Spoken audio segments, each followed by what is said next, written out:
এই সেই পিরামিড দাঁড়িয়ে আকাশের দিকে মাথা বাড়িয়ে, ঠিক কিনা বলে? এই সেই পিরামিড দাঁড়িয়ে আকাশের দিকে মাথা বাড়িয়ে, ইতিহাস হয়ে আছে চিরকাল, ইতিহাস হয়ে আছে চিরকাল। ফেরাউন শুধু ভবে রইলা, নীল নদাজও আছে থাকবে, চিরদিন সত্যকে ডাকবে, ঠিক কিনা বলেন? নীল নদাজও আছে থাকবে, চিরদিন সত্যকে ডাকবে, ডেকে ডেকে বলে যাবে দিন রাত, ডেকে ডেকে বলে যাবে দিন রাত। কেউ যেন ফেরাউন হয় না, পৃথিবীতে কেউ স্থায়ী হয় না, হোক না সে ফেরাউন কিবা নমরুদ, কেউ ভাবে চিরকাল। প্রিয় সাতক্ষীরাবাসী, কেমন আছেন আপনারা? আওয়াজ দিয়ে বলেন, কেমন আছেন আপনারা? আজকে দুঃখ আর ভারাক্লান্ত হৃদয় নিয়ে আমি আপনাদের সামনে এসেছি। গোটা পৃথিবীর দিকে তাকালে আমরা দেখতে পাচ্ছি আজকে আমার দ্বীনি ভাই, আমার মুসলিম ভাইয়েরা সবচাইতে বেশি নির্যাতিত, নিষ্পেষিত, অবহেলিত, বঞ্চিত। কথা বলেন ঠিক কিনা? আপনারা ইতিমধ্যে জেনেছেন, সোশ্যাল মিডিয়ার মাধ্যমে, বিভিন্ন টিভি চ্যানেলের মাধ্যমে আপনারা দেখেছেন, গোটা পৃথিবীতে একটি রাষ্ট্র তৈরি হয়েছে যেটিকে আমরা জারজ রাষ্ট্র বলি, অবৈধ রাষ্ট্র বলি, যার নাম হলো ইসরায়েল। জোরে বলেন, নাম কি? এই ইসরায়েল এটি কোনো রাষ্ট্র নয়, এটি কোনো দেশ নয়, এটি মূলত ফিলিস্তিন। যেমন আমরা বাংলাদেশের মুসলমানেরা রোহিঙ্গাদের জায়গা দিয়েছি, আমরা মানবতার জায়গা থেকে তাদেরকে আমাদের দেশে আশ্রয় দিয়েছি, তদ্রূপ এই ফিলিস্তিনের মুসলমানেরা ওই ইসরায়েলদেরকে তাদের এই ফিলিস্তিনে বসবাসের জন্য জায়গা করে দিয়েছিল। কথা বলেন ঠিক কিনা? কিন্তু তারা কি করেছে? তারা অবৈধ রাষ্ট্র গঠন করে তারা মুসলমানদের নিরীহ সন্তানদেরকে, নিরীহ মুসলমানদেরকে তারা নির্মমভাবে সেই মিসাইল মেরে, বোমা মেরে সেই ফিলিস্তিনের ছোট্ট ছোট্ট মাসুম বাচ্চাকে দুনিয়া থেকে বিদায় করেছে। কতক্ষণ ঠিক কিনা? আমরা আজকের এই মাহফিল থেকে দায়িত্বহীন কণ্ঠে বলতে চাই, ও বাংলাদেশের মুসলমান, শুধু বাংলাদেশের মুসলমান নয়, সারা পৃথিবীর মুসলমানদেরকে বলতে চাই, যদি মুসলমানরা ঐক্যবদ্ধ হতে পারে, যদি মুসলমানেরা কালেমার পতাকা সমুন্নত করবার জন্য মুসলমানেরা কাঁধে কাঁধ মিলিয়ে কাফনের কাপড় পরে যদি গোটা পৃথিবীর মুসলমান ঐক্যবদ্ধ হতো, ওই ইসরায়েল নামক জারজ রাষ্ট্র পৃথিবীর মানচিত্র থেকে মুছে দেওয়া হতো, মুছে ফেলা হতো। ইসরায়েল নামক রাষ্ট্র পৃথিবীর মানচিত্রে থাকতো না। কতক্ষণ ঠিক কিনা? এই জন্য সাতক্ষীরার মুসলমানদেরকে বলতে চাই, আমরা বহু আন্দোলন করেছি, আমরা বহু সংগ্রাম করেছি, আমরা বহু জিহাদ করেছি। ও সাতক্ষীরার মুসলমান, যদি গোটা পৃথিবীর এই মানচিত্রে ওই ইসরায়েল নামক জারজ রাষ্ট্রকে পুঁতে ফেলবার জন্য যদি লং মার্চ করে ওই ফিলিস্তিনে যাওয়ার দরকার হয়, আপনারা কি সেই শাহাদাতের পেয়ালা পান করার জন্য রাজি আছেন? করে কেনা হাত তোলার লাগে দেখা দেন।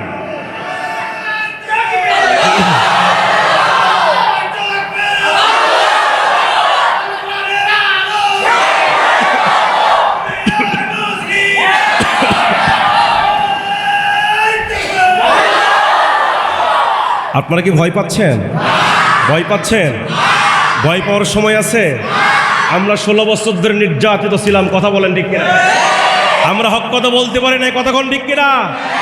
বাংলাদেশের অসংখ্য তাফসির মাহফিল বন্ধ করেছে, এমনকি তাদের কাছে অনুমতির জন্য গিয়েছে, তাফসির মাহফিল অনুমতি দিয়েছে, কিন্তু মাহফিলের দিনে এসে তাফসির মাহফিলে 144 ধারা জারি করে তাফসির মাহফিল বন্ধ করেছে। ঠিক কিনা? মুসলমান বহু নির্যাতন সহ্য করেছে, আর নয় এই মুসলমান বাতিলের বিরুদ্ধে মাঠে ময়দানে নামার সেই শক্তি সাহস সঞ্চার করেছে, কথা বলেন ঠিক কিনা? এই জন্য বাংলার জমিনে ইসলাম প্রতিষ্ঠার জন্য যদি মুসলমানদেরকে এক হওয়ার দরকার হয়, আপনারা রাজি আছেন তো ইনশাআল্লাহ? এই জন্য মাঝে মাঝে তাকবীর হলে কোনো সমস্যা নাই তো? কোনো সমস্যা নাই তো? তাকবীর বিরোধী কেউ আছেন? তাকবীর দিব কার নামে? আমরা দুনিয়ার কোন নেতার নামে তাকবীর দেব না, আমরা দুনিয়ার কোন নেত্রীর নামেও তাকবীর দিব না। তাকবীর দিব কার নামে? আমার আল্লাহ নিজেই বলছেন অরব্বাকা ফাকাব্বির, তোমরা তোমার রবের নামে তাকবীর দাও, কারণ তাকবীর দিলে মুসলমানদের ঈমান তাজা হয় আর বাতিলের কলিজায় ভূমিকম্প সৃষ্টি হয়। ঠিক কিনা জোরে বলেন? এজন্য তাকবীর চলবে তো ইনশাআল্লাহ। নারায়ে তাকবীর।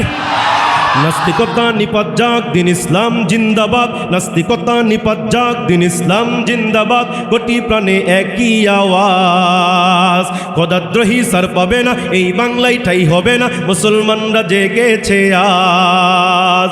জোর কদমে সামনে চলো, বজ্র কণ্ঠে আওয়াজ তোলো, সবাই মিলে একই তালে দাও না স্লোগান, নারায়ে তাকবীর। সবাই সবাই নারায়ে তাকবীর, নারায়ে তাকবীর। দিন ইসলাম, দিন ইসলাম জিন্দাবাদ, জিন্দাবাদ। ইসলামেরই জন্য দেশের হয়েছে জন্ম, ইসলামের বিরুদ্ধে গেলে দেশ হবে ভিন্ন। ইসলামেরই জন্য দেশের হয়েছে জন্ম, ইসলামের বিরুদ্ধে গেলে দেশ হবে ভিন্ন।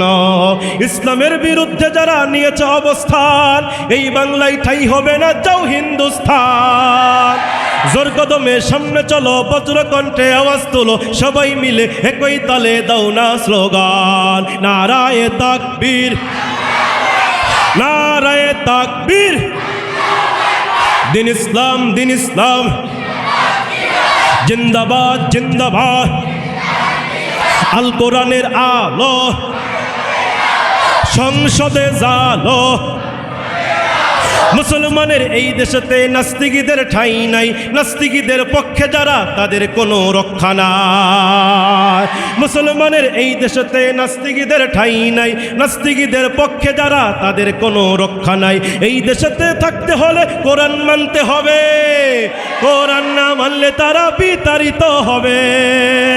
তোলো তোলো আওয়াজ তোলো, জোর কদমে সামনে চলো, সবাই মিলে একই তালে দাও না স্লোগান, নারায়ে তাকবীর, নারায়ে তাকবীর। দিন ইসলাম, দিন ইসলাম। এই পৃথিবীতে তুমি ভেজাল মুক্ত কিতাব হিসাবে নাজিল হয়েছ, কোরআন তোমার কাছে আমরা জানতে চাই, তুমি বলো এই পৃথিবীর জমিনে কেন এসেছ? কোরআন তুমি কি জন্য দুনিয়াতে নাজিল হয়েছ বলো, বলো। প্রশ্ন কোরআনকে ছুড়ে দেন, আল্লাহর কোরআন সঙ্গে সঙ্গে জানায় দেয়। সূরাতুল ইব্রাহিমের ভিতরে আল্লাহ পাক জানায় দেয়, কিতাবুন আনজালনাহু ইলাইকা লিতুখরিজান নাসা মিনাজ-যুলুমাতি ইলান নূর। আল্লাহর কোরআন জানায় দেয় দুনিয়ার মানুষ, এই কোরআনুল কারীম পৃথিবীতে কেন নাজিল করেছি? কিতাবুন আনজালনাহু ইলাইকা, এজন্য আমি আমার নবীর উপরে কোরআন নাজিল করেছি, যাতে করে যেই সকল মানুষগুলো অন্ধকারের ভিতরে পড়ে আছে, এই অন্ধকারের ভিতরে পড়ে থাকা মানুষগুলোকে আলোর পথ দেখাতে পারে। এই জন্য আমি আল্লাহ কোরআন নাজিল করে দিয়েছি। এই কোরআনটা আপনাকে অন্ধকার থেকে আলোর দিকে নিয়ে যাবে, এই কোরআনটা আপনাকে হেদায়েতের পথে নিয়ে যাবে। এই জন্য বিশ্বনবী বলেছেন, যারা কোরআন থেকে কথা বলে তারা সত্য কথা বলে। আমার নবীজি বলেছেন, মান ক্বালা বিহি সাদাকা, যে ব্যক্তি কোরআন দিয়ে কথা বলে সত্য কথা বলে। ওয়া মান আমিলা বিহি উযরা, যে কোরআন দিয়ে আমল করে সে আল্লাহর পক্ষ থেকে প্রতিদান পেয়ে যাবে। ওয়ামান হাকামা বিহি আদালা, যে কোরআন দিয়ে বিচার করে সে ন্যায় বিচার করে। সুবহানাল্লাহ বলেন। ওয়ামান দাআ ইলাইহি হুদিয়া ইলা সিরাতিম মুস্তাকিম, আর যে ব্যক্তি কোরআন দিয়ে মানুষকে ডাকে, আল্লাহর নবী বলেছেন সে সত্যের পথে মানুষকে আহ্বান করে। আল্লাহু আকবার বলে। এই কোরআনের পথ সত্য পথ, এই কোরআনের পথ সঠিক পথ, এই পথ সিরাতুল মুস্তাকিমের পথ। এই পথে মানুষকে এই পথ এমন জায়গাতে নিয়ে যাবে এই পথ মানুষকে জান্নাত পর্যন্ত নিয়ে যাবে। জোরে কোন আল্লাহু আকবার। সম্মানিত ভাইয়েরা আমার, এই কোরআন এমন একটা কিতাব, দেখবেন পৃথিবীতে বহু কিতাব আছে না নাই? এই পৃথিবীতে বহু ধর্মগ্রন্থ আছে, দেখবেন বাইবেল আছে, ত্রিপিটক আছে, এরপরে বেন্দাবেস্তা আছে, মহাভারত আছে, রামায়ণ আছে, গীতা আছে, এরপরে ওল্ড টেস্টামেন্ট আছে, নিউ টেস্টামেন্ট, বহু কিতাব পৃথিবীতে আছে। কিন্তু কোন কিতাবে শুরু থেকে শেষ পর্যন্ত হুবহু মুখস্থ এমন কোন কিতাব কোরআন ছাড়া কি আছে? জোরে কোন আছে? অথচ আল্লাহর কোরআন দেখবেন ছোট্ট 12 বছরের বাচ্চা, 10 বছরের বাচ্চা, এমনকি 7 বছরের ছোট্ট বাচ্চার সিনার ভিতরেও আল্লাহ পাক 30 পারা কোরআনকে ঢুকিয়ে দিয়েছেন। এই জন্য আল্লাহ পাক কোরআনের ব্যাপারে বলেছেন, ওয়ালাকাদ ইয়াসসারনাল কোরআনা লিযিকরি ফাহাল মিন মুদ্দাকির। এই কোরআনকে বুঝবার জন্য, এই কোরআনকে বোঝার জন্য আমি আল্লাহ পাক তোমাদের জন্য সহজ করে দিয়েছি। সুবহানাল্লাহ। সেই কোরআন থেকে আমি সূরা নিসার 75 নম্বর আয়াত তেলাওয়াত করেছি। বলেন তো কোন সূরা থেকে তেলাওয়াত করেছি? সূরা নিসা। কোন সূরা? সূরা নিসা 75 নম্বর আয়াত। এই আয়াতে কারিমার ভিতরে আল্লাহ রাব্বুল আলামিন আফসোস করে বলছেন, দুনিয়াবাসীকে আল্লাহ লক্ষ্য করে বলছেন, ওয়ামা লাকুম লা তুকাতিলুনা ফি সাবিলিল্লাহ। আল্লাহ বলছেন তোমাদের কি হলো, তোমাদের কি হয়েছে? লা তুকাতিলুনা, কেন তোমরা সংগ্রাম করছো না? ফি সাবিলিল্লাহ, কার পথে? কার পথে? আল্লাহ বলছেন কেন তোমরা আমার পথে সংগ্রাম করছো না? ওয়াল মুস্তাদআফিনা মিনার রিজালি ওয়ান নিসাই ওয়াল উইলদান, ওই সকল অসহায় নারী পুরুষ এবং ছোট ছোট বাচ্চাদের পক্ষে কেন তোমরা সংগ্রাম করছো না? কেন তোমরা জিহাদ করছো না? তোমাদের কি হয়েছে? কে বলছেন? আজকে গোটা পৃথিবীতে মুসলমান মরছে, গোটা পৃথিবীতে মুসলমান নির্যাতিত হচ্ছে, মুসলমান বাড়ি হারা হচ্ছে, ঘর হারা হচ্ছে। কেন তোমরা ওই সকল অসহায় ছোট ছোট বাচ্চাদের পক্ষে, নির্যাতিত মানুষদের পক্ষে তোমরা সংগ্রাম করছো না? কে বলছেন এই কথা? অথচ বিশ্বনবীর সাহাবীরা সংগ্রাম করেছেন কার পথে? নবীজির সাহাবীরা সংগ্রাম করেছেন ভাইয়েরা। বিশ্বনবীর সাহাবীরা যুদ্ধের জন্য তারা তাদের মাল দিয়েছেন, তাদের সম্পদ দিয়েছেন। ইসলামের প্রথম যুদ্ধ কিতাবের মধ্যে এসেছে, ইসলামের প্রথম যুদ্ধ হয়েছিল বদর।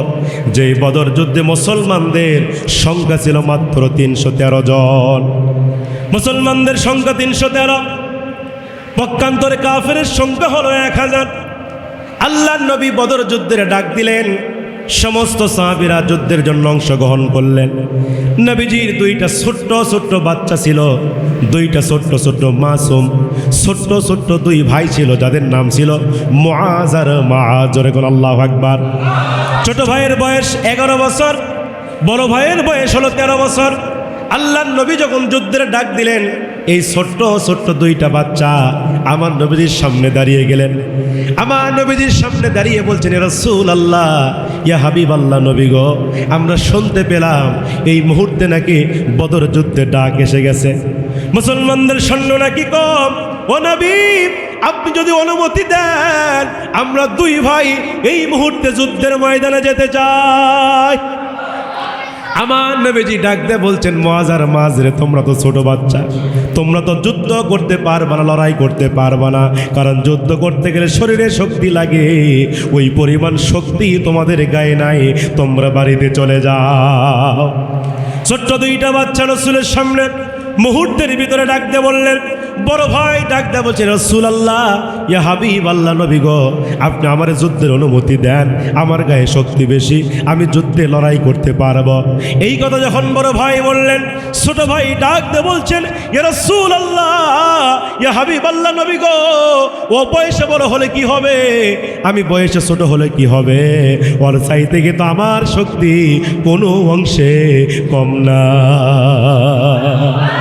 ইমান কারে বলে দেখেন, ইমানের পাওয়ার কারে বলে দেখেন। এই কথা যখন 2 ভাই বলতে শুরু করে দিলেন, মুহূর্তের ভিতরে আমার নবীজি তাদের ইমান দেখে খুশি হয়ে গেলেন, তাদের ইমানের তামান্না দেখে আমার নবীজি খুশি হয়ে গেলে আমার নবীজি মুহূর্তের ভিতরে 2 ভাইকে কাছে ডাকলেন আর বললেন, মুআজ আর মাআজ রে, আমি তো তোমাদের ভিতরে একজনের যুদ্ধের অনুমতি দিব। তোমরা 2 ভাই এই মুহূর্তে আমার সামনে কুস্তি লড়ো, আমার সামনে দুই ভাই মারামারি করো, যেই ভাই মারামারিতে জিতে যাবে আমি রাসূল তার যুদ্ধের জন্য অনুমতি দিয়ে দিব। এই কথা যখন আমার নবীজি বললেন, মুহূর্তের ভিতরে এবার দুই ভাইরে চাপটে ধরলেন, দুই ভাইরে মারা শুরু করলেন। বড় ভাইয়ের গায়ে শক্তি বেশি, বড় ভাই ছোট ভাইরে মারলেন। মারতে মারতে ছোট ভাইরে তলে ফালালেন। ছোট ভাইরে তলে ফালাইয়া এবার বড় ভাই ছোট ভাইয়ের বুকের উপরে যখন বসে গেছে, বড় ভাই যখন ছোট ভাইয়ের বুকের উপর বসে গেছে, ছোট ভাই নিচে পড়ে বড় ভাইয়ের মাথাটা টেনে আনলেন। বড় ভাইয়ের মাথাটা টেনে আনার পরে এবার ছোট ভাই বড় ভাইয়ের কানে ফিসফিস করে বলছে, বড় ভাই রে, আমরা তো একসঙ্গে খাবার খেয়েছি, আমরা তো একসঙ্গে, আমরা তো গোসল করি, আমরা তো একসঙ্গে ঘুমাই, একসঙ্গে ঘুম থেকে উঠি, নবীজির দরবারে একসঙ্গে আসি। বড় ভাই রে, তুমি কামাই আমাকে একাই রেখে যুদ্ধের ময়দানে গিয়া শহীদ হয়ে আমার আগে জান্নাতে যাবা নাকি? তুমি তোমার শক্তিটাকে হালকা করে দাও, তুমি তোমার শক্তিটাকে দুর্বল করে দাও। আমি তোমার বুকের উপরে উঠে বিশ্বনবীকে প্রমাণ করে দিতে চাই আমিও তোমার চাইতে শক্তিতে কম নয়। এই জন্য আল্লাহ বলছে, ওমা লাকুম, আর তোমাদের কি হলো, লা তুকাতিলুনা ফি সাবিলিল্লাহ, কেন তোমরা আল্লাহর পথে সংগ্রাম করছো না? বিশ্বনবীর সাহাবীরা সংগ্রাম করেছে। একজন সাহাবীর কথা আমার মনে পড়ে গেল, কিতাবের মধ্যে আসছে নবীজির একজন কালো সাহাবী ছিল, যার নাম ছিল হযরত সাদ সুলামি। নাম কি বললাম? হযরত সাদ সুলামি, কালো সাহাবী, মদিনার বিশিষ্ট সাহাবী। তার চেহারা কালো বলে মদিনার কোনো মেয়ে তারে পছন্দ করে না। চেহারা কালো বলে মদিনার কোনো মেয়ের বাবা তার সঙ্গে মেয়ে বিয়ে দিতে চায় না। মনের দুঃখ বেদনা নিয়ে 40 বছর পার হয়ে যায়, কিন্তু বিয়ে দিতে চায় না। ও নবী, আমি কি এই দুনিয়াতে বিয়ে করতে পারবো না নাকি? এই কথা যখন সাদ সুলামি আমার নবীকে বললে, আমার নবীজি মুহূর্তের ভিতরে সাদ সুলামিকে লক্ষ্য করে বললেন, ও সাদ, তুমি টেনশন করো না, চিন্তা করো না, আমি নবীজি ঘোষণা দিয়ে দিলাম এই মদিনার ভিতরে সব চাইতে সুন্দরী মেয়ের সঙ্গেই তোমার বিয়ে হয়ে যাবে।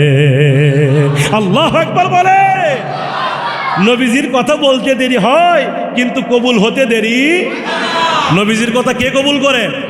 নবীজি যখন এই কথা বলছে, সাদ তুমি টেনশন করো না, এই মদিনার মধ্যে সবচাইতে সুন্দরী মেয়ের সঙ্গে তোমার বিয়ে হবে।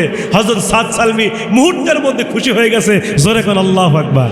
এবার সাদ সালমি ডেকে বলে, ও নবী, আপনি যেই মেয়ের সুসংবাদ দিলেন, ও নবী, আমি সেই মেয়ের পরিচয়টা জানতে চাই। মেয়ের পরিচয় কি? মেয়ের বাবার পরিচয় কি? আমার নবীজি ডাকতে বললেন, সাদ, ওই মেয়েটার পরিচয় হলো, এই মদিনার একজন বিশিষ্ট সাহাবী আছে, যার নাম হলো ইবনে ওহাব রাদিয়াল্লাহু আনহু, তার একজন সুন্দরী মেয়ে আছে। ও সাদ, ওই সুন্দরী মেয়ের সঙ্গেই তোমার বিয়ে আল্লাহ রাব্বুল আমিন কবুল করে নিয়েছেন। সাদ সালামে ডাক দিয়ে বলছে, নবী, আমি সেই মেয়েটারে কেমনে বিয়ে করব, কিভাবে বিয়ে করব, আপনি একটু বিয়ের প্রসেসিংটা আমাকে বলে দেন। নবী বলছে, সাদ, একটু ধৈর্য ধারণ করো। আল্লাহু আকবার কর। একটু সবর করো, বিয়ে তো হবে। আমি যখন বলছি বিয়ে হবে, এই বিয়ে দুনিয়ার কেউ ঠেকাতে পারবে? এবার নবীজি আমার বলতে, সাদ, তুমি ধৈর্য ধারণ করো, আমি তোমাকে একটা বিয়ের পয়গাম লিখে দিচ্ছি, বিয়ের একটা চিঠি লিখে দিচ্ছি। এই চিঠিখানা তুমি ইবনে ওহাবের বাড়িতে পৌঁছায় দিবা। এই চিঠিখানা পৌঁছাতে দেরি হবে, কিন্তু মেয়ের বাবা বিয়েতে রাজি হতে দেরি হবে না। এবার বিশ্বনবী আমার কি করলেন, মুহূর্তের ভিতরে তিনি একটা সুন্দর করে বিবাহের একটা পয়গাম লিখলেন। পয়গাম লেখার পরে চিঠিখানা ভাঁজ করে সাদের হাতে উঠায় দিলেন, আর বললেন, সাদ, চলে যাও, মেয়ের বাবার বাড়িতে চলে যাও, এই প্রস্তাব তুমি দাও, দেখবো তোমার বিয়ে হয়ে যাবে। জোরে কোন আল্লাহু আকবার। মুসলমান ভাইরা গভীর মনোযোগ। এবার বিশ্বনবীর সাহাবী হযরতে সাদ সুলামি কি করলেন, হাতের মধ্যে চিঠিখানা নিয়ে মুস্কি মুস্কি হাসে, আনন্দ চিত্তে দৌড়ায়া দৌড়ায়া এবার মেয়ের বাবার বাড়িতে গেলেন। মেয়ের বাবার বাড়ির দরজায় হাজির হয়ে গেলেন। হযরত সাদ সুলামি তিনি বাহির থেকে প্রথমেই বললেন, আসসালামু আলাইকুম ইয়া আহলাল বাইত। তিনি প্রথমে বাড়িতে ঢুকলেন না, তিনি বাহির থেকে প্রথমে কি দিলেন? জোরেগণ কি দিলেন? কারণ আল্লাহ রসুল বলেছেন, একজন মুসলমান আরেকজন মুসলমানের বাড়িতে ঢোকার আগে প্রথমে সালাম দিতে হয়, তারপরে অনুমতি নিতে হয়। সালাম ছাড়া, অনুমতি ছাড়া কারো বাড়িতে প্রবেশ করা জায়েজ। মুসলমান ভাইয়ের, আমার বিশ্বনবীর সাহাবী হযরত সাদ সুলামি তিনি তাই করলেন। তিনি বাহির থেকে সালাম দিলেন। সালাম দেওয়ার পরে ভেতর থেকে বললেন, কে? বললেন, আমি সাদ সুলামি। বলে, কেন আসছো? বলে, দরজা খুলে দেন, অনুমতি দেন, আমি ঢুকবো। মুহূর্তের ভিতরে ইবনে ওয়াহাব তিনি কি করলেন? হযরত সাদ সুলামির জন্য তিনি দরজাখানা খুলে দিলেন। দরজা যখন খুলে দিয়েছে হযরত সাদ সুলামি, দরজা খোলার পরে তিনি বাড়িতে ঢুকলেন। বাড়িতে ঢোকার পরে তার হাতের মধ্যে যে চিঠিখানা ছিল, এই চিঠিখানা ইবনে ওয়াহাবের হাতে উঠায় দিলেন আর বললেন, ইবনে ওয়াহাব, এই চিঠিখানা তাড়াতাড়ি পড়েন আর আপনার মেয়ের সঙ্গে আমার বিয়ের ব্যবস্থা করে ফেলে। এবার ইবনে ওয়াহাব তিনি কি করলেন? চিঠিখানা হাতের মধ্যে নিয়ে তিনি এবার চিঠিখানা খুললেন। চিঠিখানা খুলবার পরে ইবনে ওয়াহাব চিঠিখানা খোলার পরে তিনি দেখতে পেলেন এই চিঠিখানা দুনিয়ার কোনো সাধারণ মানুষের পক্ষ থেকে আসে নাই, স্বয়ং আমার নবীজি এই চিঠিখানা পাঠিয়ে দিয়েছে। এই চিঠিখানা পাওয়ার পরে ইবনে ওয়াহাব তিনি কি করলেন? ওই চিঠিকে চুম্বন করলেন, বুকের সঙ্গে লাগালেন, তাজিম করলেন। এবার পুরো চিঠিখানা পড়লেন। চিঠিখানা পড়বার পরে একবার চিঠির দিকে তাকায়, একবার সাদের চেহারার দিকে তাকায়, মানে আগা গোড়া কালো। আল্লাহ একবার কর। মানুষ কালো হয়, স্বাভাবিক একটা কালো, কিন্তু সাদের চেহারা এত কালো ছিল, পাতিলের তলা যেমন কালো তার চাইতে তার চেহারা কালো। আল্লাহ একবার বলবেন না, এত কালো চেহারা। এজন্য ইবনে ওয়াহাব একবার চিঠি পড়ে, একবার সাদের চেহারার দিকে তাকায়, কারণ যতই হোক না কেন মেয়েকে কেউ কালো সঙ্গে বিয়ে দিতে চায়। এই কথা কন না কেন? চেষ্টা করে একটু স্মার্ট, একটু হ্যান্ডসাম ছেলে নেওয়ার, অথচ কালো বানাইছে কে? কালো বানাইছে কে? ফর্সা বানাই কে? আবার দেখবেন আল্লাহ কাউকে কালোও বানায় না, সাদাও বানায় না, মাঝামাঝি শ্যামলা বর্ণের কে বানায়? এগুলো আল্লাহ করে। আল্লাহ ছাড়া করার কি ক্ষমতা আছে? দেখবেন অনেকের সন্তান হয় না, অনেকের সন্তান হয় না, আছে না নাই? দেখবেন আল্লাহ কাউকে সন্তান দিয়েছে, দেখবেন এমনও দম্পতি আছে শুধু ছেলেই হয়, আছে না নাই? দেখবেন 3টা 4টা 5টা ছেলে, ওই লোকটা চিন্তা করে আল্লাহ আমার একটা মেয়ে দেন। ওই একটা মেয়ের আশায় আবার যখন ওই সন্তান নেওয়ার চেষ্টা করে, দেখেন বছর শেষে দেখা যায় আল্লাহ তারা আবার ছেলেই দেয়। কথা বল না কেন? আবার দেখবেন কিছু মানুষ আছে আল্লাহ পাক তাদেরকে শুধু মেয়েই দেয়, আছে না নাই? 4টা 5টা পর্যন্ত মেয়ে, তার আল্লাহ কাউকে ছেলে দেয়, আবার আল্লাহ কাউকে মেয়ে দেয়। আবার এমনও মানুষ আছে আল্লাহ তাদের ছেলেও দিয়েছেন, মেয়েও দিয়েছেন। আবার এমনও আছেন যাদেরকে আল্লাহ ছেলেও দেয় না, মেয়েও দেয় না। তিনি কে? যেরকম তিনি কে? এখন আমি বলতে চাই সাতক্ষীরাবাসীকে, যদি আপনার ছেলে মেয়ে না হয় আপনি চাইবেন কার কাছে? কার কাছে? কিন্তু আমার বগুড়াতে এমনও ব্যাককল মার্কা মানুষ আছে, সন্তান হয় না, চলে যায় মাজারে। কথা বল না কেন? কথা বল না কেন? ওর সন্তান হয় না, চলে গেছে বাবার দরবারে, গিয়ে বলছে বাবা আমাকে একটা সোল দে। কিন্তু তোর বাপ কি সোল দেওয়ার ডিলার লিখে নাকি রে? কথা কয় না কেরা? আছে না নাই? আরে বাংলাদেশে তো বাবার অভাব নেই, এত বাবা নিজের বাবাকে ভাত দেয় না, কিন্তু পাতানো বাবাকে গরু নিয়ে যা খিলাই। কথা কন না কেন? নিজের বাবা অসহায়, নিজের মা অসহায়, নিজের বাপ মায়ের খবর নাই, কিন্তু নতুন বাবা তৈরি করে ওই বাবার দরবারে গরু আর ছাগল নিয়ে যায়। কথা কন ঠিক কিনা? এত বাবা আমার বাংলাদেশে, বহু বাবা, চট বাবা, দড়ি বাবা, এরপরে সালা বাবা, বোতাম বাবা, আবার ল্যাংটা বাবা, আছে না নাই? হয়তো আপনাকে সাতক্ষীরাই নাই, ওই কুষ্টিয়া যায় দেখেন লালন শাহ মাজারের আশেপাশে কত বাবা শীত হয়ে পড়ে আছে। কথা কন না কেন? ল্যাংটা বাবাও বলে আছে। গত বছর গেলাম কুষ্টিয়া, লালন শাহর পাশে মাহফিল, দেখে এক মুরিদকে পাইছি। মুরিদকে জিজ্ঞেস করলাম, তুমি তো মুরিদ, তোমার বাবার নাম কি? বলছে হুজুর আমার বাবা আছে ল্যাংটা বাবা।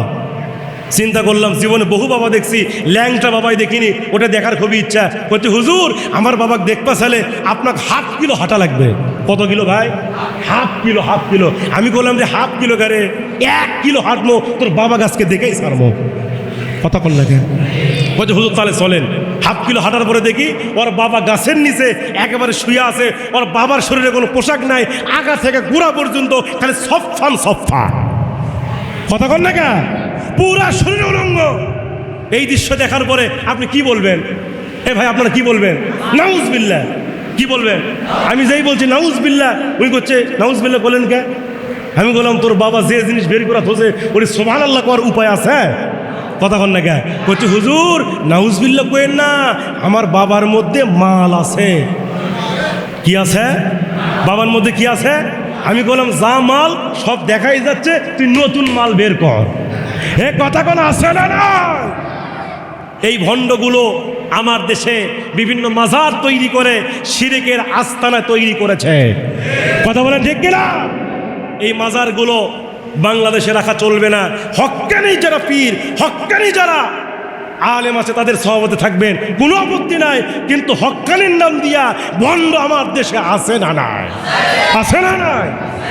মুসলমান ভাইয়ের আমার, বিশ্বনবীর সাহাবী এবার সাদ সুলামি চিঠিখানা হাতের মধ্যে দিলেন। ইবনে ওয়াহাব একবার চিঠির দিকে তাকায়, একবার সাদের চেহারার দিকে তাকায়। কিছুক্ষণ পরে এবার ইবনে ওয়াহাব বলছে, সাদ তোমার চেহারা তো প্রচুর কালো, প্রচুর কালো তুমি, তবে বিয়েতে রাজি না হয় উপায় নাই, কারণ প্রস্তাব পাঠাইছে স্বয়ং আমার নবীজি। সুবহানাল্লাহ বলবেন না? যেহেতু আমার নবীজি প্রস্তাব পাঠাইছে, এই প্রস্তাব প্রত্যাখ্যান করার মতো সাহস আমার নাই, সুতরাং আমি রাজি হয়ে গেলাম। তবে সমস্যা হলো এক জায়গায়, আমি তো রাজি, কিন্তু যেই মেয়ে তোমারে বিয়ে করবে তারে রাজি থাকার দরকার আছে না নাই? এবার বলতেছে, তাহলে তুমি একটু এখানে দাঁড়াও, আমি ঘরের মধ্যে আমার মেয়ে বসে আছে, আমি আমার মেয়ের কাছ থেকে অনুমতি নিয়ে এসে আমি তোমার ফাইনাল সিদ্ধান্ত দিব। হযরতে সাদ সুলামি বললেন, কোনো সমস্যা নাই, আপনি আপনার মেয়ের কাছ থেকে অনুমতি নিয়ে আসেন। জোরে কোন আল্লাহু আকবার। মুসলমান ভাইয়েরা গভীর মনোযোগ। এবার বিশ্বনবীর সাহাবী হযরতে সাদ সুলামিকে বাইরে রেখে এবার ইবনে ওয়াহাব তিনি তার মেয়ের ঘরের মধ্যে প্রবেশ করলেন। কিতাবের মধ্যে এসেছে, মেয়েটা তার বাবার সঙ্গে সাদের যে আলোচনা হয়েছে তিনি দরজার আড়াল থেকে সব কথাগুলো শুনে ফেলেছে। ইবনে ওয়াহাব তিনি মেয়ের ঘরে ঢুকলেন। মেয়ের ঘরে ঢোকার পরে মেয়েটাকে ডাকতে বলছেন, মেয়ে রে, আল্লাহর নবী একজন কালো সাহাবীকে পাঠিয়ে দিয়েছে, যার নাম হলো সাদ সুলামি। ওই সাহাবীর সঙ্গে তোমার বিয়ের প্রস্তাব পাঠিয়েছে, তুমি কি সেই কালো সাহাবীকে বিয়ে করতে রাজি আছো নাকি? এই প্রশ্ন যখন বাবা মেয়েকে করেছে, এই প্রশ্ন করার সঙ্গে সঙ্গে মেয়েটার চোখের মধ্যে পানি টলমল করা শুরু হয়ে গেছে। আল্লাহু আকবার বলেন। মেয়েটার চোখের মধ্যে পানি টলমল শুরু হয়ে গেছে। বাবা ডাক দিয়ে বলে, মেয়ে রে, তোমার চোখের মধ্যে পানি টলমল কেন? চোখের মধ্যে পানি কেন? তুমি কি কালো ছেলে বলে রাজি হতে পারছো না? মনটা খারাপ করে চোখের মধ্যে পানি আসছে নাকি? যদি তুমি রাজি হতে না পারো তাহলে করার তো কিছুই নাই, তারা বিদায় করে দেব। এই কথা যখন ইবনে ওয়াহাব মেয়ের সামনে বললেন, মুহূর্তের ভিতরে এবার মেয়েটা ডাক দেয়া বললেন, বাবা গো, এটা এই চোখের পানি আমার দুঃখের পানি নয়, এটা আমার তৃপ্তির পানি, এটা আমার খুশির পানি। বাবা, যেই বিশ্বনবীকে সৃষ্টি না করলে আল্লাহ আসমান সৃষ্টি করতো না, যেই নবীকে সৃষ্টি না করলে আল্লাহ পাক জমিন সৃষ্টি করতো না, যেই নবী সুপারিশ ছাড়া কাল কিয়ামতের ময়দানে কোনো মানুষ জান্নাতে প্রবেশ করতে পারবে না। ও বাবা, ওই নবী যে আমার বিয়ের প্রস্তাব নিজেই পাঠিয়ে দিয়েছে। বাবা, আপনি শুনে নেন, এই জাগতিক দুনিয়াতে আমি যদি কোনো পুরুষকে বিয়ে করি, সেই পুরুষই হবে নবীজির পছন্দ করা সাহাবী হযরতে সাদ সুলামি। মেয়েটা রাজি হয়ে গেল। ইবনে ওয়াহাব মেয়ের কাছ থেকে স্বীকারোক্তি নিয়ে তিনি মেয়ের ঘর থেকে বের হয়ে আসলেন। মেয়ের ঘর থেকে বের হয়ে আসার পরে এবার ইবনে ওয়াহাব সাদের কাছে এসে বলতে, সাদ রে, তোমার তো কপাল খুলে গেছে, আমার মেয়েটা রাজি হয়ে গেছে, আমিও বিয়েতে রাজি, তুমি তাড়াতাড়ি যাও, এই মুহূর্তে বিয়ের ব্যবস্থা করে ফেলো। বিশ্বনবীর সাহাবী হযরত সাদ সুলামি, কিতাবের মধ্যে এসেছে, মুফাসসিরিনে কেরাম বর্ণনা করেন, এবার বিশ্বনবীর সাহাবী হযরতে সাদ সুলামি এই খবর যখন শুনতে পেলেন, তিনি আনন্দ চিত্তে দৌড়ায়া খুশি হয়ে বিশ্বনবীর দরবারে চলে আসলেন। আমার নবীজির কাছে এসে বলছে, ইয়া রাসূলুল্লাহ, ইয়া হাবিবাল্লাহ, নবী গো, আপনি যেই বিবাহের প্রস্তাব দিয়ে পাঠিয়ে দিয়েছিলেন, এই বিয়েতে মেয়েও রাজি, মেয়ের বাবাও রাজি, আমিও রাজি। এবার জানতে চাই নবী, আপনার খবর কি? নবী বলে, আমিও রাজি। জোরে করে আল্লাহু আকবার। নবী বলে, আমিও রাজি। সাদ ডাকতে বলছে, নবী গো, সবাই যখন রাজি, এখন লাগবে কাজী, আপনি তাড়াতাড়ি বিয়ের ব্যবস্থা করে ফেলেন। আমার নবীজি মুস্কি মুস্কি হাসে আর বলে, সাদ রে, বিয়ে করবা তুমি আর ব্যবস্থা করব আমি। টাকা আছে? আল্লাহু আকবার কর। ও সাদ, বিয়ে করব তুমি আর আমি ব্যবস্থা করব। কারণ বিয়ে করতে গেলে একটা ফরজ বিধান আছে, মোহরানা দেওয়া। কথা বল না কেন? আপনাদের এই এলাকায় কি মোহর আছে? আছে, তবে মনে হয় যৌতুক নাই। কি যৌতুক আছে? ও যৌতুক খাওয়া মনে হয় সুন্নাতে মুআক্কাদা। যৌতুক খাওয়া কি ভাই? এ ভাই উঠতেছে গে চাচা, কয় নাম্বার ভাই? কয় নাম্বার? এই যে চাচা কয় নাম্বার? ও চাচা করছে আমার নাম্বার নেই, নাম্বার ছাড়া। আল্লাহ একবার কর। কষ্ট হচ্ছে আপনাকে রে? কষ্ট হচ্ছে? কষ্ট হলে দোয়া করে দেব। সে অনেক জার্নি করে আসছি, গলার অবস্থাও খুব একটা ভালো না, বৃষ্টিতে ভিজে গেছি, গলার অবস্থা খুব একটা ভালো না। তারপরে যদিও কষ্ট হচ্ছে, তারপরেও আপনারা কি মন খারাপ করতেছেন? যদি একটু আজকে লম্বা একটু আলোচনা করি, থাকবেন তো? থাকবেন তো ইনশাল্লাহ? নারায়ে তাকবীর। তাহলে মোহর দেওয়া কি ফরজ, মোহর দেওয়া কি? আর যৌতুক খাওয়া? কিন্তু আমার দেশে দেখবেন যে এইটা ফরজ ওইটা সব বাকি, ওটা কি? আর যেটা হারাম ওইটা দেখবেন সব নগদ। আমার বগুড়াতে আছে, হয়তো সাতক্ষীরা জানি না কি আছে, আমার বগুড়াতে হয়তো 1 লক্ষ টাকা মহারণা বাঁধিছে, ও এখন বিয়ের দিনে করছে 1001 টাকা নাকফুল বাবদ, আর সব টাকা বাকি। কতক্ষণ টাকা? কিন্তু তোর মহর হলো 1 লাখ টাকা, তুই দিচ্ছি 1001 টাকা, তাহলে বাকি থাকলো কত? প্রায় 99,000। কতক্ষণ টাকা? যদি সব টাকা বাকি থুইয়া ওই বাসর রাতে বইয়ের পাওয়া ধরার কামদার কয় যে আমাকে না মাফ করে দাও, কিন্তু তোর বউ কি মাফ করে? এই কথা কন না কে? ওই দিন হয়তো বেকায়দায় পরে বাধ্য হইয়া মাফ করে দিছে, 6 মাস পর খবর নিয়ে দেখেন ও জীবনে আপনাকে মাফ করেনি। কথা কি ভুল বলতেছি? কথা কি ভুল বলতেছি? এই জন্য মোহর দেওয়া ফরজ। মোহর দেওয়া কি? কিন্তু আমার বগুড়াতে এমনও যুবক আছে, এমনও বাবার যুবকের পিতা আছে, ছেলের পিতা আছে, 4টা-5টা ছেলে হলে ওর মোশানি আলাদা। কথা কন না কে? যদি 3টা-4টা মেয়ের বাবা হয়, ওই মেয়ের বাবা টেনশনে থাকে, কারণ 4টা মেয়েকে বিয়ে দিতে কমপক্ষে 8 লক্ষ টাকা লাগবে। আর যার 4 বেটা, ওই খেলে ওই মেয়ের বাবার সামনে গিয়া বুকের বোতাম খালি খুলে দিয়া খালি বলছে আমার 4 বেটা। কয় বেটা? বলছে আমার 4 বেটা, আমি 4 দুগুণ 8 লাখ পাবো। কয় লাখ? আমি তখন বলি কে রে, ওইটা কি ওই বগুড়ার ধাপের হাটের এরা নাকি? কথা কন না কে?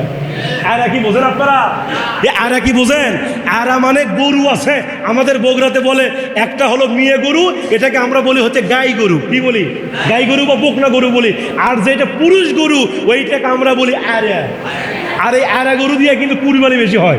সেরকম কি হয়, আমাদের বগুড়াতে দুপসাসি একটা হাট আছে, ধাপের হাট। ওই হাটে আমাদের কুরবানির সময় আরা গরু উঠে, মাস গেলেই সপ্তাহ গেলেই দেখবেন গরুর দাম খালি বাড়তেছে।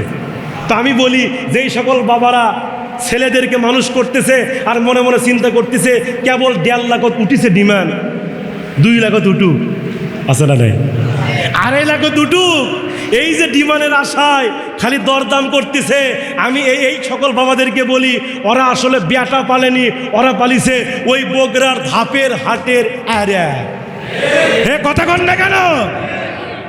একটা মেয়েকে তার বাবা 16 বছর 17 বছর ধরে নিজে খেয়ে না খেয়ে একটা মেয়েকে মানুষ করছে। একটা বাবা নারী ছেড়া ধন কলিজার টুকরাকে তোমার হাতে সারা জীবনের জন্য উঠা দিচ্ছে, এর চাইতে আর কি হতে পারে? কতক্ষণ ঠিক না?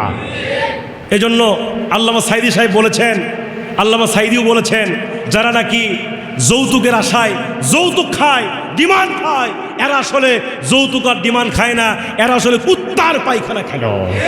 কথা বলেন না কেন? আল্লামা সাইদি এই কথাগুলো বলে গিয়েছেন। আল্লামা সাইদির কথাগুলো আমার বাংলাদেশে বাস্তবে মিলে গিয়েছে কিনা?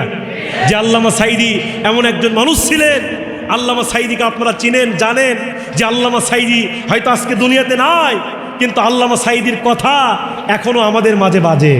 আল্লাহ একবার বলবেন না? আল্লামা সাইদি এমন একজন মানুষ ছিলেন, আল্লামা সাইদি এমন একজন মানুষ ছিলেন যিনি 50 বছর কোরআন বুকে নিয়ে সারা পৃথিবীতে কোরআনের তাফসীর করেছেন। যে আল্লামা সাইদির হাতে হাত দিয়ে অসংখ্য মুসলিমরা কালেমা পড়ে মুসলমান হয়েছে।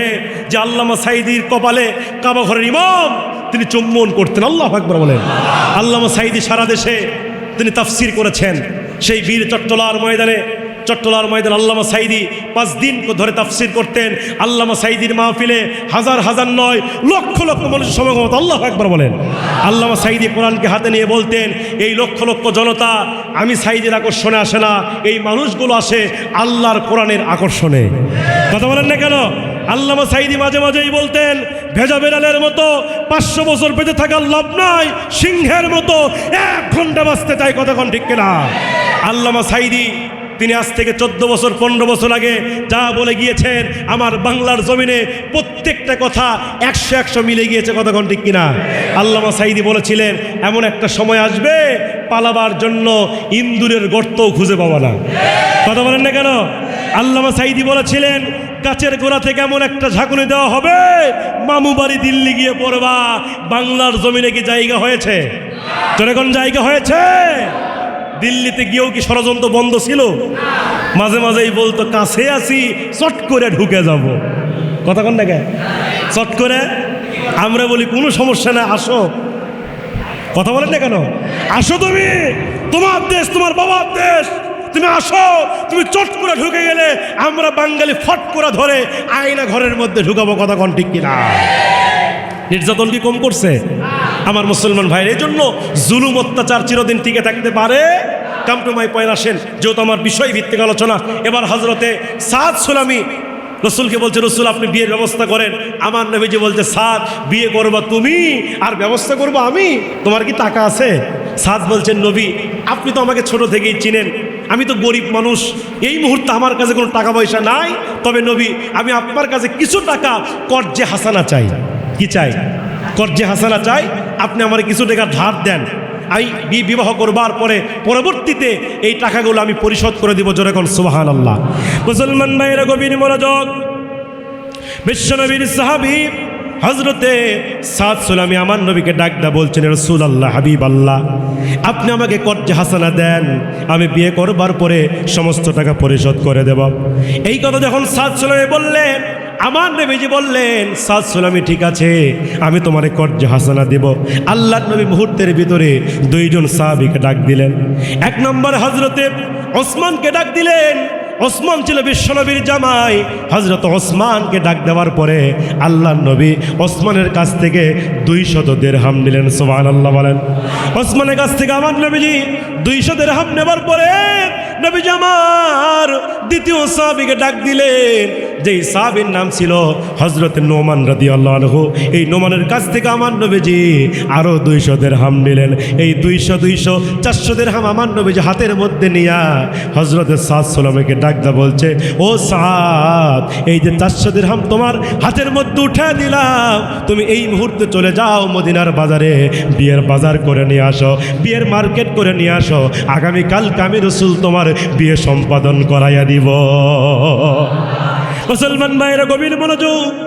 এবার বিশ্বনবীর সাহাবী হযরতে সাদ সুলামি তিনি আবার হাতের মধ্যে 400 দিরহাম নিলেন। 400 দিরহাম হাতের মধ্যে নিয়ে হযরতে সাদ সুলামি তিনি এবার আনন্দ চিত্তে চলে গেলেন মদিনার বাজারে। মদিনার বাজারে তিনি ঢুকে গেলেন, মদিনার মার্কেটে ঢুকলেন। হযরত সাদ সুলামি তিনি বিয়ের জন্য বাজার করবে, বিয়ের জন্য তিনি মার্কেট শুরু করে দিবে। মার্কেট যখন শুরু করে দিবে এমন সময় কে যেন সাদ সুলামির কানে কানে বলে গেল, ও সাদ, বিয়ের বাজার তো ভালোই করতে এসেছো, তুমি কি জানো এই মুহূর্তে যুদ্ধের দামামা বেজে গেছে, এই মুহূর্তে যুদ্ধের ডাক এসে গেছে। ও সাদ সুলামি, তুমি কি করবা বলো? তুমি বিয়ের বাজার করবা নাকি যুদ্ধের ময়দানে চলে যাবা? এই কথা যখন সাদ সুলামির কানের মধ্যে ঢুকে গেল, মুহূর্তের ভিতরে বিশ্বনবীর সাহাবী হযরত সাদ সুলামি তিনি থমকে দাঁড়ালেন। থরথর করে কাঁপতেছিলেন, সামনের দিকেও যেতে পারছিলেন না, পিছন দিকে তিনি আসতে পারছিলেন না। চিন্তার মধ্যে পড়ে গেলেন, কি করব আমি এখন কি করব? বিয়ের বাজার করব নাকি যুদ্ধের ময়দানে চলে যাব? বিশ্বনবীর সাহাবী হযরতে সাদ তিনি মনে মনে চিন্তা করতেছিল, তার ইমানকে বারবার প্রশ্ন করছিল, ইমান বলে দে আমি কি করব? আমি যুদ্ধের ময়দানে যাব নাকি বিয়ের বাজার করে আমি বিয়ে করব? এইভাবে সাদ যখন তার ইমানকে বারবার প্রশ্ন করছে, সাদ ইমান বলে দিচ্ছে, সাদ রে, তুই যদি বিয়ে করিস, তুই যদি যুদ্ধের ময়দানে যাস, তুই যদি আজকে বিয়ে যদি না করিস, হয়তো পরবর্তীতে বিয়ে করতে পারবি, কিন্তু বিশ্বনবী যে যুদ্ধের ডাক দিয়েছে, এই যুদ্ধের ডাক হয়তো তুই আর কোনোদিনে পাবি না। এই মুহূর্তে চলে যা যুদ্ধের ময়দানে। এই কথা যখন সাদের ইমান বলে দিল, বিশ্বনবীর সাহাবী হযরত সাদ সুলামি তিনি মুহূর্তের ভিতরে সিদ্ধান্তকে পরিবর্তন করে ফেললেন। তিনি সিদ্ধান্ত চেঞ্জ করে ফেললেন। তিনি সিদ্ধান্ত নিয়ে ফেললেন আমি আর বিয়ের বাজার করব না। মুহূর্তের ভিতরে তার হাতের মধ্যে যে 400 দিরহাম ছিল, ওই 400 দিরহাম দিয়ে তিনি একটা ঘোড়া কিনলেন, একটা নাঙ্গা তলোয়ার কিনলেন। ওই ঘোড়ার উপর সওয়ার করে নাঙ্গা তলোয়ার নিয়ে তিনি যুদ্ধের ময়দানে ঝাঁপিয়ে পড়লেন। এটাকে বলে ঈমান। জোরে কোন কি বলে? এটাকে বলে ঈমান। আর আমাদের যদি অবস্থা হতো ওই যুদ্ধ পরে হবে, আগে বিয়া কর্ম, কথা বল না কেন? আগে বিয়া, আগে কি? আগে বিয়া পরে যুদ্ধ, যুদ্ধ পরেও করা যাবে কিন্তু বিয়া পরে করা যাবে না, কথা বল না কেন? আর তাদের ঈমানটা কেমন ছিল? বিয়ে পরে, আগে যুদ্ধ। রসুল ডাক দিয়েছেন, রসুলের ডাকে সারা দিয়ে বিশ্বনবীর সাহাবী সাদ সুলামি তিনি চলে গেলেন ঘোড়া নিয়ে, নাঙ্গা তলোয়ার নিয়ে সওয়ার করে লিল্লাহে তাকবীর আল্লাহু আকবার বলে যুদ্ধের ময়দানে ঝাঁপিয়ে পড়লেন, লড়াই শুরু করলেন, কাফেরদেরকে মারলেন, মারতে মারতে জাহান্নামে পাঠিয়ে দিলেন। যুদ্ধ শেষ হয়ে যাবে, যুদ্ধের শেষ মুহূর্তে, একেবারে শেষ মুহূর্তে এসে হযরত সাদ সুলামিকে একজন মুশরিক এসে পিছন থেকে তলোয়ার দিয়ে তার ডান হাতে কোপ মারলেন। আল্লাহু আকবার বলেন। ডান হাতে তলোয়ার দিয়ে যখন কোপ মারা হলো, মুহূর্তের ভিতরে হযরত সাদ সুলামির এই ডান হাত দেহ থেকে আলাদা হয়ে গেল। বাম হাতের মধ্যে কোপ মারা হলো, সাদ সুলামির বাম হাত কেটে পড়ে গেল। মুহূর্তের মধ্যে সাদ সুলামি ঘোড়া থেকে জমিনে পড়ে গেলেন। তিনি ঘোড়া থেকে জমিনে পড়ে থরথর করে কাঁপতে কাঁপতে সাদ সুলামি তিনি চিরদিনের জন্য বিদায় নিয়ে শাহাদাতের পিয়ালা পান করলেন। যুদ্ধ সমাপ্ত হয়ে গেল। নবীজির কানে খবর চলে গেল, ইয়া রাসূলুল্লাহ, এই যুদ্ধে হযরত সাদ শহীদ হয়ে গেছে। আমার নবীজি ডাকতে বললেন, সাহাবীরা, কোন সাদ যুদ্ধে শহীদ হয়ে গেছে? হযরত বিশ্বনবীকে এই কথা যখন বললেন, সাহাবায়ে কেরামরা বললেন, ইয়া রাসূলুল্লাহ, হযরত সাদ শহীদ হয়ে গেছে। নবী বললেন, কোন সাদ? সাহাবীরা বলছে, রাসূলুল্লাহ, ওই যে কালো সাদ, যে সাদের আজকে বিয়ের দিন ছিল, ওই সাদ যুদ্ধের ময়দানে এসে শাহাদাত বরণ করেছে। আমার নবী এই খবর শোনার সঙ্গে সঙ্গে আমার নবীজি মুহূর্তের ভিতরে আমার বিশ্বনবী তিনি চোখের পানি বের করে হাউমাউ করে কান্না শুরু করে দিলেন। কান্না করতে করতে আমার নবীজি চলে গেলেন সাদের লাশের পাশে। নবী আমার সাদের লাশের পাশে দাঁড়ায় দেখে দুইটা হাত তার দেহ থেকে আলাদা হয়ে গেছে। আমার নবীজি সাদের লাশের দিকে তাকায়া নবীজি চোখের পানি ফেলে আমার নবীজি হাউমাউ করে কান্দে। আল্লাহু আকবার বলেন। আমার নবীজি হাউমাউ করে কান্না করে। কান্না করতে করতে এক পর্যায়ে বিশ্বনবী মুস্কি মুস্কি হাসে। সাহাবায়ে কেরামরা প্রশ্ন করলেন, রাসূলুল্লাহ, আপনি কিছুক্ষণ আগে কান্না করলেন, আবার আপনি মুস্কি মুস্কি হাসতেছেন, আমরা তো কিছুই বুঝতে পারলাম না, আপনি কেন কান্না করলেন আর আপনি এখন কেন হাসতেছেন? এর কারণটাকে আমি তো বুঝি নাই। নবীজি বলতে, সাহাবীরা শুনে নাও, আমার কান্নার কারণ হলো আমার এই কালো সাহাবী সাদ, এর দুনিয়াতে বড় ইচ্ছা ছিল একটা বিয়ে করা, তার কালো চেহারা বলে কোনো মেয়ে তাকে পছন্দ করতো না, মেয়ের বাবারা তারা পছন্দ করতো না। আমি রাসূল তার সঙ্গে একটা মেয়ের বিয়ের প্রস্তাব দিয়েছিলাম, মেয়েটাও রাজি হয়েছে। আজকে সেই সাদের বিয়ের দিন ছিল। আমার সাদের দুনিয়াতে বড় ইচ্ছা ছিল একটা বিয়ে করা, কিন্তু আমার সাদ দুনিয়াতে বিয়ে করতে না পেরে দুনিয়া থেকে বিদায় নিয়ে চলে গেছে। এই জন্য আমি রাসূল কান্না করতেছি। আর আমার হাসার কারণ হলো, ও নবীর সাহাবীরা, তোমরা শুনে নাও, আমি রাসূল যা জানি তোমরা তা জানো না, আমি রাসূল যা দেখি তোমরা তা দেখো না, আমি রাসূল যা দেখতে পাই তোমরা তা দেখো না। আমি আমার নবুয়তের চোখ দিয়া এই মুহূর্তে দেখতে পেতেছি ওই জান্নাতের মধ্য থেকে ফুল গেলে মান এসে সাদের গলার ভিতরে জান্নাতি মালা পরিধান করাইয়া দিতেছে। আল্লাহু আকবার বলে। ওমা লাকুম লা তুকাতিলুনা ফি সাবিলিল্লাহ। আল্লাহ বলছে, তোমাদের কি হলো? কেন তোমরা সংগ্রাম করছো না? কেন লড়াই করছো না? এই পৃথিবীতে এমন কোনো নবী নাই যারা লড়াই করেন। আল্লাহু আকবার বলেন। নবী মুসা লড়াই করেছে, নবী ঈসা লড়াই করেছে, নবী ইব্রাহিম লড়াই করেছে, নবী মুহাম্মদ রাসূলুল্লাহ পর্যন্ত লড়াই করে এই জমিনে ইসলাম বিজয় করেছেন, ঠিক কিনা বলেন? এজন্য আমার জমিনে ইসলাম বিজয় করবার জন্য জিহাদের বিকল্প কিছু থাকতে পারে? মুসলমান ভাইয়ের আমার, নবীরা লড়াই করেছেন, আল্লাহ সেই কথাই বলছেন। প্রত্যেক নবীরা লড়াই করেছেন। নবী মুসা আলাইহিস সালাম লড়াই করেছেন। নবী মুসার জীবনের দিকে তাকায় দেখেন, যেই মুসা আলাইহিস সালাম ওই ফেরাউনের বিরুদ্ধে লড়াই করেছে, মুসা আলাইহিস সালাম জীবন দিয়েছে, বাতিলের কাছে মাথা নত করে না, ঠিক কিনা জোরে বলেন? মুসা আলাইহিস সালাম বনী ইসরাইলের নবী, চিনেন তো আপনারা? কোরআনে সেই মুসা নবীর কথা আছে না নাই? মুসা নবীর চালাক কম না বেশি ছিল? হাদিস শরীফের মধ্যে আসছে মুসা এত চালাক যিনি আল্লাহর সঙ্গে তুর পাহাড়ে কথা বলতেন, কথা বলতে গিয়া আল্লাহকে এমন এমন প্রশ্ন করতেন, আল্লাহ বলেন আমি নিজে বেকায়দায় দিয়ে পড়ে যেতাম। আল্লাহ একবার বলবেন না? একদিন মুসা আলাইহিস সালাম তুর পাহাড়ে গিয়া আল্লাহকে প্রশ্ন করতেছে, আল্লাহ ও আল্লাহ, আমি মুসা এমন 3টা কাজ করতে পারি, আপনি আল্লাহ পারেন না। আল্লাহ ডাক দে বলে, এ মুসা, বেশি চালাকি কিন্তু ভালো নয়। মুসা ডাক দে কয়, আল্লাহ আমি যা বলি সত্যই বলি। আল্লাহ একবার কহ। আল্লাহ ডাক দে বলেন, ও মুসা, কি এমন 3টা কাজ তুমি পারো আমি পারি না, জানতে চাই। মুসা ডাক দে বলছে, আল্লাহ 1 নম্বর হলো আমি মুসা খাইতে পারি, আপনি আল্লাহ খাইতে পারেন না। আল্লাহকে খাইতে পারে? খাবারের প্রয়োজন আছে। 2 নম্বরে আল্লাহ মুসা বলছে, আল্লাহ 2 নম্বর হলো আমি মুসা ঘুমাইতে পারি, কিন্তু আপনি আল্লাহ ঘুমাইতে পারেন? আল্লাহর কি ঘুম আছে? কোরআন বলছে লা তাখুযুহু সিনাতু ওয়ালা নাওম। আল্লাহর ঘুমও নাই, আল্লাহর তন্দ্রাও, কিন্তু আমাদের ঘুম আছে না নাই? মুসা নবীর ঘুম আছে না নাই? 3 নম্বর মুসা বলছে, আল্লাহ আমি মুসা কোনো একদিন মরে যাব, কারণ কোরআন বলছে কুল্লু নাফসিন যায়িকাতুল, দ্য ম্যান ইজ মর্টাল, আইনামা তাকুনু ইদরিকুমুল মাউতু ওয়ালাউ কুনতুম ফি বুরুজিম মুশাইয়াদা। কোরআন বলছে তোমরা যেখানেই থাকো না কেন, মৃত্যু তোমাদেরকে পাকড়াও করবে। ঠিক কিনা বলেন? মুসা মারা যাবে, আল্লাহকে বলছে, আল্লাহ আমি মুসা মারা যাব, আমি মরবো, কিন্তু আপনি আল্লাহ মরতে পারবেন না। আল্লাহু আকবার কর।